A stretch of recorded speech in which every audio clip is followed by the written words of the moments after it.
Amahoro y'Imana bane namwe inshuti zacu. Tugarutse mu rubuga rwangu utembereza u Rwanda, hahandi tubazanira ibyo dukuraho tuzenguruka mu gihugu cyose, tubashakira ahantu hose hari umurage w'umuco n'amateka, tukabazanira ahantu ndangamateka na nyaburanga,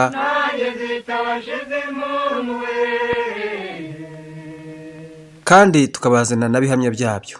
Muri gahunda yo kubazanira ahantu ndangamateka hajyanye n'imisezero y'abami n'abagabekazi, ubushize twabazaniye Munanira ya Rutare ku musezero wa Kigeli Rwabugiri n'umugore we Kanjogera Injongi. Aho ni muri Rutare na Nyansenge, kandi hari imisezero myinshi ndetse yose tuzayigarukaho birambuye umwe ku wundi, nk'uko ari naho twabitangiriye kuko niho hari myinshi kurusha ahandi mu Rwanda hose. Ubwiru bw'inzira y'ikirogoto bwateganyaga imisezero isanzwe, iyo ikabamo nyine iya Rutare na Nyansenge mu Buganza bwa ruguru, iya Kayenzi ka Mugenda mu Busigi, iya Remera y'Abaforongo mu Buriza, n'iya Ruhanga ya Bumbogo. Inzira y'ikirogoto kandi yateganyaga n'umusezero udasanzwe wa Butangampundu ya Buriza, hakaba haratabazwaga abami n'abagabekazi bazize igisare. Ubwiru kandi bwateganyaga n'imisezero y'agateganyo, muri rusange akaba ari imisezero ya Gaseke na Gasiza muri Rutobwe, hakaba ari agateganyo nyine kuko hoserezwaga imigogo y'abami b'inka, ni ukuvuga abami b'izina rya Mutara na Cyilima, imyaka irenga 120 imbere y'uko bajyanwa ku misezero isanzwe ya Rutare na Nyansenge, kuko hariho bagombaga kujyanwa mu gihe bavanywe i Gaseke na Gasiza. Ku misezero y'agateganyo hiyongeraho n'umusezero wa Burenga na Sayo ho mu Rukiga, kuko habaye umusezero w'agateganyo wa Kigeli Nyamuheshera mbere y'uko n'abajyanwa ku musezero wa Rutare na Nyansenge mu mpinga ya Rurembo ku ngoma ya Kigeli Ndabarasa. Nyuma y'ibyo byose rero hiyongeraho iyo twita iyindi misezero, ni ukuvuga imisezero yagiye izanwa mu buryo bumwe cyangwa ubundi ku mpamvu zinyuranye, zimwe z'ubwiru cyangwa izindi zisanzwe, ariko nyine ikaba itari ahantu hasanzwe harateganyijwe imisezero y'abami n'abagabekazi. Aho ngaho ni nko ku Kigeme ho mu Bufundu,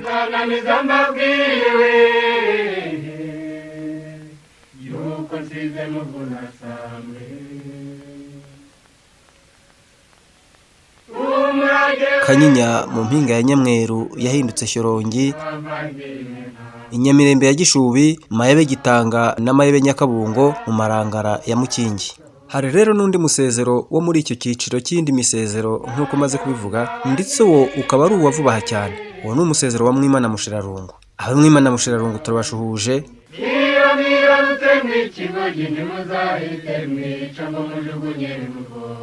abo mu Rukari, Igishike, ku Rwesero,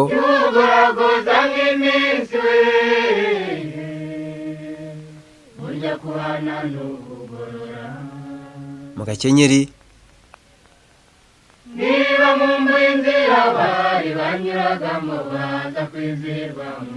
abadahigwa ba Nyanza mwese turabashuhuje.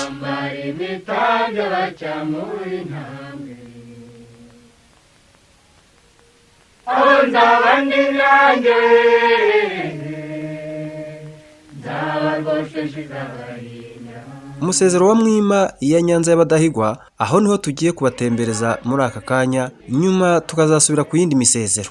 Umurage w'amateka ku musozi wa Mwima ntutangirana gusa n'umusezero w'abami bahatabajwe aribo Mutara Rudahigwa na Kigeli Ndahindurwa ndetse n'umwamikazi Rozariya Gicanda, ahubwo bitangira ku ngoma ya Kigeli Rwabugiri, kuko habaye umwe mu mirwa ye ikomeye cyane iyo muri Nyanza y'abadahigwa, ndetse n'umwe mu minsi mikuru ikomeye cyane mu Rwanda rwacu, umunsi mukuru w'umuganura wo ku ngoma ye, ndavuga ku ngoma ya Kigeli Rwabugiri, umuganura wo mu 1885 wabereye kuri uyu murwa wa Kigeli Rwabugiri wa Mwima na Mushirarungu. Umwami Kigeli Rwabugiri yashinze umurwa wa Mwima ubwo yari mu kigero cy'imyaka 20, avuye ku murwa we wa Bweramvura ya Kinihira mu Kabagari, nuko ahimura uwitwa Bamenya ba Ruhama wari uhatuye hariya nyine Mwima, maze ahashinga umurwa we. Uko byagendaga tuzabigarukaho ikindi gihe. Hari Mwima nyine niho umwami Kigeli Rwabugiri na nyina Murorunkwere bagabiye igitero cy'abagereka ku Rwesero rwa Nyanza.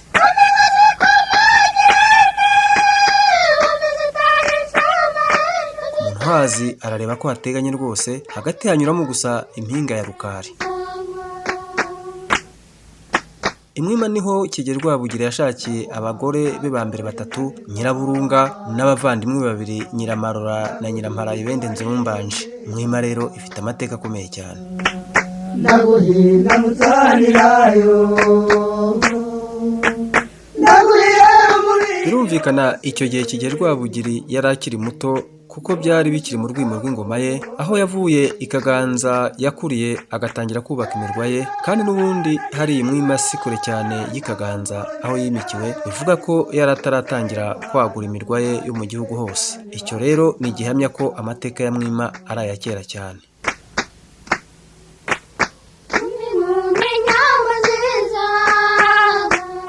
Mwima ya Nyanza rero benshi bayizi ari ku musezero gusa, ariko amateka yaho arenze ayo ngayo, kandi ayo mateka magari yaho akwiye kujya aganirwa cyane. Bakunzi bacu bo muri Nyanza y'abadahigwa, mubonereho no kumenya n'ibyo ngibyo by'amateka y'umurwa wa Kigeli Rwabugili wa Mwima.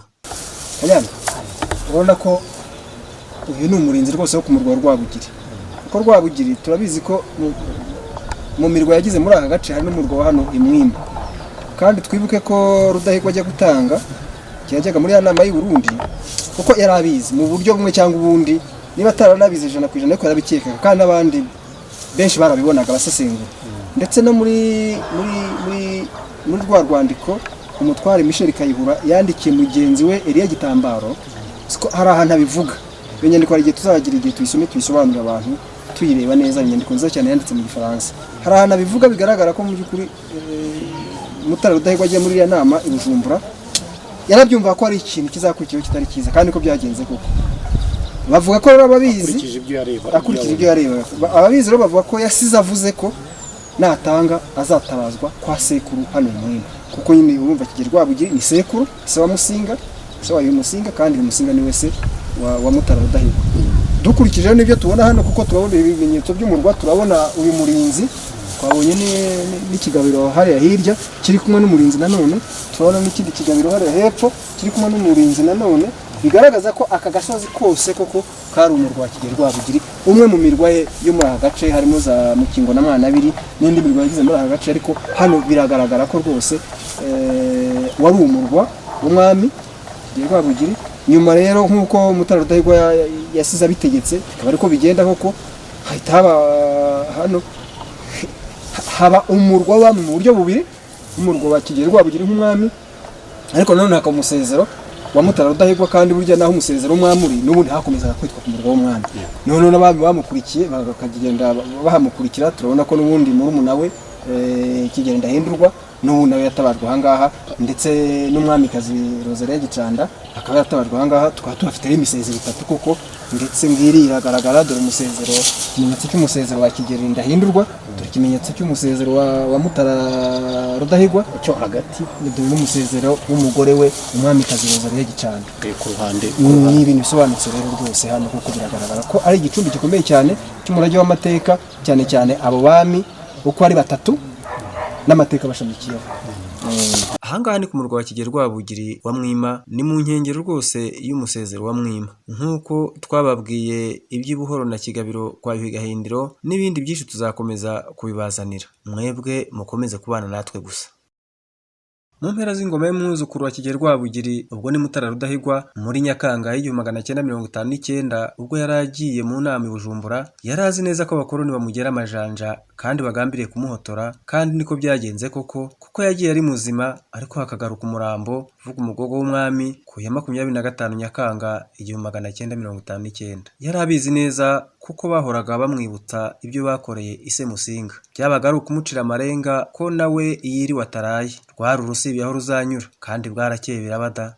Yagiye rero abizi neza, kuko we ubwe yanasize aciye iteka ko naramuka atanze bazamutabaza kuri uyu murwa nyine uwa sekuru Kigeli Rwabugili wa Mwima. Bamwe bakanavuga ko n'iriba rye, iriba ni ukuvuga imva y'umwami, ryo ku musezero wa Mwima nyine yasize anaricukuje mbere yo kwerekeza i Bujumbura. Nuko rero ntibyateye kabiri, inkuru mbi y'incamugongo isesekara i Nyanza no mu Rwanda hose ku wa 25 Nyakanga 1959 ko umwami Mutara Rudahigwa yatanze, nuko nkubita y'imanzi wagiye mu nama ari muzima agaruka ari umurambo. Nuko rero nk'uko yari yarasize abivuze, bamutabaza Mwima ya Nyanza nk'uko yari yarabitegetse, atabazwa ku gicumbi cya sekuru Rwabugili. Reba hano baritegura gusohora umugogo w'umwami Mutara Rudahigwa mu ngoro ye yo mu Rukari. Isanduku iri mu mugogo we ngiyo iragaragara, irambitse ku meza muri saro, hariho n'umusaraba impande zayo zombi, iburyo n'ibumoso urareba abasirikare barinze isanduku y'umugogo we.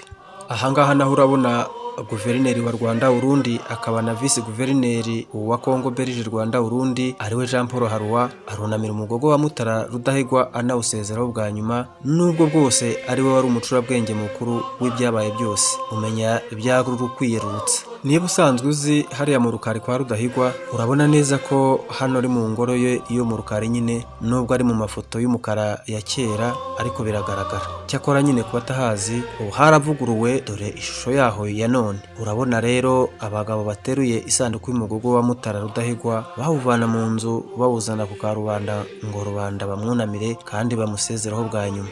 Hano naho urabona imbaga y'abanyarwanda bari bakubise buzuye baje kumusezeraho bwa nyuma. Mu babyeyi ubona hano ku ruhande harimo umwamikazi Rosaliya Gicanda muka Rudahigwa, hagakurikiraho umugabekazi Kankazi Kambanzabigwi nyina wa Rudahigwa nkubito y'Imanzi, naho uhagaze ni Musheshambugu Gertrude umukobwa wa Yuhi Musinga akaba mushiki wa Rudahigwa. Ahangaha naho urabona abasirikare baje kubahiriza uwo muhango.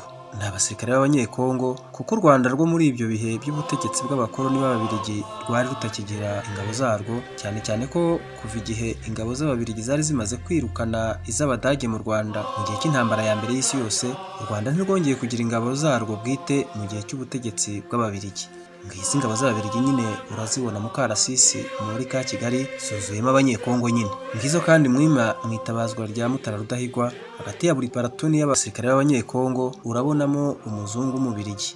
Nibo nyine babaga bayoboye izo ngabo z'abanyekongo. Aho ngaho nyine bari ku musezero Mwima biteguye gutabaza umugogo w'umwami Mutara Rudahigwa. Isanduku y'umurambo we irambitse imbere yabo. Urareba ko rubanda n'abategetsi b'abakoloni bari bahuruye bakubise buzuye ku kibuga. Aha misiyoneri nabo ntibahatanzwe. Musenyeri Andrea Perode arahari, Musenyeri Martin w'i Burundi arahari, n'abandi ba misiyoneri barimo n'ababikira bari bavuye i Burundi barahari. Muri bariya bahagaze imbere harimo n'umupadiri uzwi ko yararemye mu buryo bw'umwihariko kuko yari afite umutima mu gituza cy'iburyo. Uyu nguyu yari afite ibyo bita dextrocardi, umutima we wari iburyo. Uzi ko ibyo bintu ntarinzi ko bibaho? Bibaho. Umutima we wari iburyo? Uyu nguyu. Igihe abandi bantu bagira umutima mu gituza cy'ibumoso, nawe suzuma urasanga uwawe uri ibumoso. Isanduku y'umugogo nayo iri imbere ya rubanda n'abamisiyoneri. Imihango uyobowe n'ubundi na vice guverineri Jean Paul Haruwa. Ni uriya wambaye kositimu n'ingofero y'umweru. Iburyo bwe hari umusirikare w'umubirigi umurinda. Ahangaha umutegetsi wa Rwanda Urundi, ndavuga vice guverineri Jean Paul Haruwa, yariho asoma disikuru ijyanye n'uwo munsi, dore ko nyine ari we wari warigize umwami w'u Rwanda mbere y'uko bimika Kigeli Ndahindurwa ngo asimbure mukuru we Rudahigwa, ariko nyuma y'induru ya rubanda. Jean Paul Haruwa uramureba n'impapuro mu ntoki, isanduku y'umugogo wa Mutara Rudahigwa imbere ye, n'abanyamakuru babiri b'abazungu bamufata amajwi. Ubushize ubwo twababwiraga inkuru y'umuryango mugari w'abakobwa bo kwa Mukobwa wa Ndoba, iyinyuremo gato wongere uyirebe, twababwiye ko umutware Michel Kayihura Kamanzi w'umukobwa wari umutware wa sheferi ya Nyaruguru yari ukuboko k'uburyo kwa Mutara Rudahigwa. N'ubundi rero nguwo Kayihura Kamanzi uramureba nawe asoma disikuru yari yateguye mu mihango yo gutabaza umwami Mutara Rudahigwa. Dore murebe nawe abanyamakuru baramukikije, abapaparazi b'abazungu baramuhagata bamufata amajwi n'amashusho. Twari Michel Kayihura niwe nyine uri hagati yabo. Ibumoso gato urareba Michel Rwagasana ufite isakoshi mu ntoke, niwe wari umunyamabanga mukuru w'inama nkuru y'umwami. Iruhande rwe hari umwami Mwambutsa w'u Burundi. Nk'uko umwami Mutara Rudahigwa ari umwami wabayeho mu gihe amajyambere yari atangiye kubona umwezi, umwami Rudahigwa yari umusirimu akarimba kizungu akaberwa. Ubu se aba bo kwa Rugigana urabona atabarusha kuberwa? Biragaragarira kandi no mu buryo nawe ubwo yari atuye mu nzu za kijyambere ku mirwa ye inyuranye. Reba umurwa we wo mu Rukari n'uwa Rwesero yari amaze kwiyubakira agatanga atawutashye. Reba kandi inzu nziza zo ku murwa we w'Igatsibo k'Imitoma zo mu 1945 zigihari n'amagingo aya. Ndetse iyo zidahinduka umusaka ngo zibe zaratawe, hari nyinshi z'abakomeye bo muri iki gihe zari kuba zisumbya ubwiza. Itegereze ingoro ya Mutara Rudahigwa yo ku murwa w'Igatsibo k'Imitoma nakubwiraga. Irebe mu ruhanga no mu ruhande, urabona ko ari inzu wakeka ko ari yo muri ibi bihe, nyamara niyo mu 1945. Reba ahangaha ni mu cyumba cy'ubwogero, salle de bain. Hatangiye gusenyagurika. ariko aya makaro ubonamo ni ay'icyo gihe mu 1945. Reba uko imeze mu cyumba cy'uruganiriro dukunda kwita muri salo. Irangi ryashizeho ariko hasi isuperisoro yaho y'ubururu iracyagaragara. Aha ngaho ni mu ruganiriro rwo hanze dukunda kwita kuri barko. Urabona ukuntu ari hanini rwose, gikoranye n'igisenge cyaho cyarangiritse rwose. Hano ho ni mu cyumba cy'ubwiyuhagiriro bwo hanze. Ni hahandi umukozi wo mu rugo ashobora kwiyuhagirira. Iyi nzu ni inzu isobanutse rwose kandi wibuke ko ariyo mu 1945. Nibaza icyo mu karere ka Gatsibo babyibazaho kikanshobera. Ubu zabaye umusaka ziberamo iyarara n'ibihunyira, nyamara uyu ni umurage wabyara isoko y'ubukungu bushingiye ku bukerarugendo bw'amateka.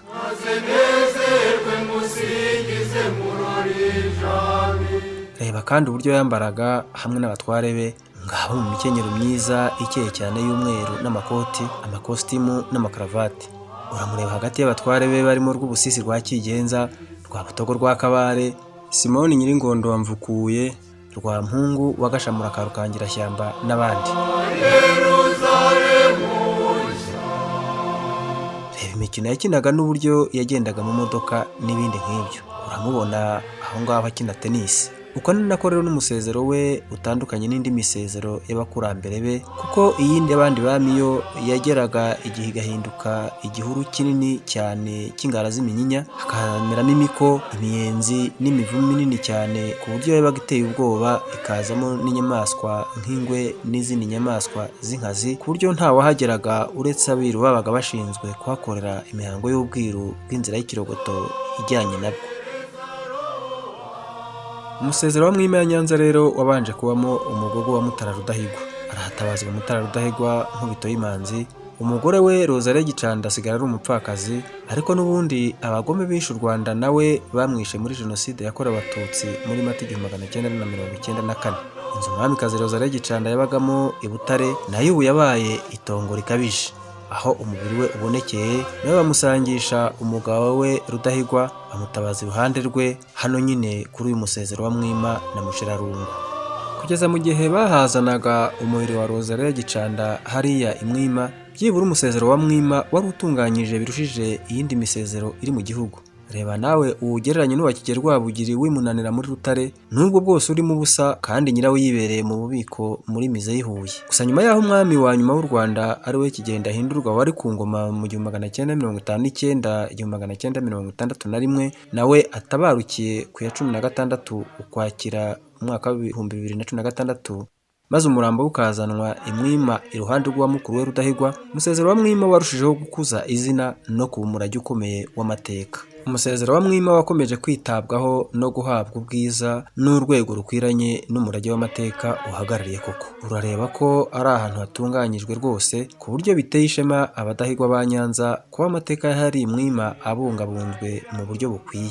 Gusa abavuga amateka yaho bajye bibuka ko habaye n'umurwa ukomeye cyane wa Kigeli Rwabugiri, inkotanyi cyane, inkataza kurekera Rugombangogo, intwari yabyirukiye gutsinda nk'uko nigeze kwivuga haruguru. Ntibikwiye kurenzwa amaso na gatoya, ntibikwiye rwose kwibagirana habe na gatoya.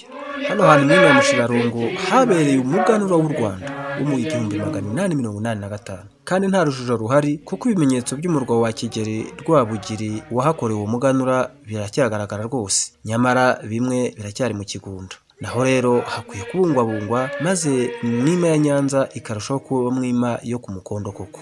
Nshuti bakunzi b'umurage w'amateka, by'umwihariko badahigwa ba Nyanza, twongere tubibutse ko umurage w'umuco n'amateka muri Nyanza y'abadahigwa ari mugari cyane. Ibi byari umusogongero gusa, ni agatonyanga mu nyanja, ibyinshi biri imbere. Byose tuzabibazanira twarabyiyemeje, kandi n'iby'ahandi hose tuzabizana.